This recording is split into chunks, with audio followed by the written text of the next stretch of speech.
নমস্কাৰ এটি বিশেষ বাতৰি সৈতে ষ্টুডিঅ'ৰ মজিয়াত মই লিপিকা লখিমপুৰ জিলাৰ ঘিলামৰা ঘাঁহি গাঁৱৰ সপ্ত তাৰকা অস্থায়ী খেলপথাৰত 7 ষ্টাৰ ক্লাবৰ উদ্যোগত দুদিনীয়া কাৰ্যসূচীৰে এখনি গ্ৰাম্য ক্ৰিকেট খেল অনুষ্ঠিত হৈ যায় নিউজ নাওৰ এক বিশেষ প্ৰতিবেদন লখিমপুৰ জিলাৰ ঘিলামৰা ঘাঁহি গাঁৱৰ সপ্ত তাৰকা অস্থায়ী খেলপথাৰত 7 ষ্টাৰ ক্লাবৰ উদ্যোগত দুদিনীয়া কাৰ্যসূচীৰে এখনি গ্ৰাম্য ক্ৰিকেট খেল অনুষ্ঠিত হৈ যায় ঘিলামৰা স্থানীয় শিল্পী প্ৰায়ত ফটিক হাজৰিকা আৰু প্ৰায়ত দীপ্তি হাজৰিকাৰ নামত উৎসৰ্গিত এই গ্ৰাম্য ক্ৰিকেট খেলখনিৰ ধেনুখনা গ্ৰাম্য ক্ৰিকেট দল আৰু ঘাঁহিগাঁও প্ৰেছাৰ হিটাৰ গ্ৰাম্য ক্ৰিকেট দলৰ মাজত অৱস্থিত হ'ব লগা চূড়ান্ত খেলখনিৰ উদ্বোধন কৰে বিশিষ্ট সমাজকৰ্মী তথা সুত উন্নয়ন পৰিষদৰ লখিমপুৰ জিলাৰ সদস্য ক্ষীৰানন্দ ভৰালীয়ে অৱশেষত অৰ্থাৎ খেলৰ অন্তত পৰিচালক ক্ৰমে নিতুল হাজৰিকা আৰু জিনুল আমুৱে ধেনুখনা গ্ৰাম্য ক্ৰিকেট দলক বিজয় দল আৰু ঘাঁহিগাঁও প্ৰেছাৰ হিটাৰ গ্ৰাম্য ক্ৰিকেট দলক বিজেতা দল হিচাপে ঘোষণা কৰে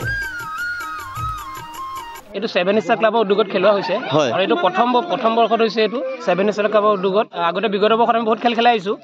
কিন্তু এই কোভিডৰ কাৰণে খেল পাতিব পৰা নাছিলো কিন্তু এই বছৰ আমি নতুন এটা পদক্ষেপ হাতত লৈছো যে গ্ৰাম্য ক্ৰিকেট প্ৰতিযোগিতা আৰু এই গ্ৰাম্য ক্ৰিকেট প্ৰতিযোগিতাৰ পাৱাৰ হিটাৰ্ছ দলটো হৈছে আমাৰ স্থানীয় হয় আমাৰ গাঁৱৰে হয় কিন্তু এটা দল আৰু 7 ষ্টাৰ ক্লাবে খেল পাতিছে আপোনালোকে গাঁৱৰ পৰা প্ৰতিভাবিলাক বিচাৰি আনি একত্ৰিত কৰি ইয়াত এই খেলখন আয়োজন কৰিব লাগে বুলি আপোনালোকে এই চিন্তাধাৰাটো আপোনালোকৰ মনলৈ কেনেকৈ আহিল চিন্তাধাৰাটো মানে আমি নিজেও বাহিৰত খেল খেলিবলৈ গৈছো আমাৰ গাঁৱৰ টীম গৈছে আমাৰ 7 ষ্টাৰ ক্লাব গৈছে পাৱাৰ হিটাৰ্ছ গৈছে আৰু আমি এনেকৈ যেতিয়া গৈছিলোঁ তেতিয়া মানে দেখিছোঁ কি হয় আজিকালি খেলটো এনেকৈ এটা জেগাত হয় আগদিনাখনে হয়তো 8জনীয়া 9জনীয়া 11 এনেকৈ হয় খেলটো কিন্তু তাৰ পাছদিনাখনি দেখিব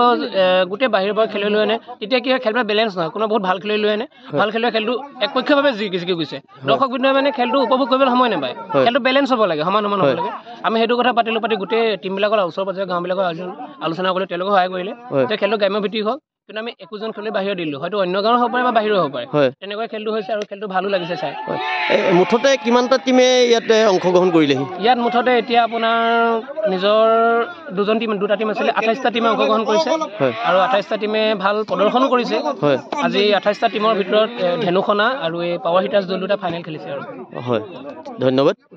ঢকুৱাখানাৰ পৰা জিন্তু কোচৰ ৰিপৰ্ট নিউজ নাও।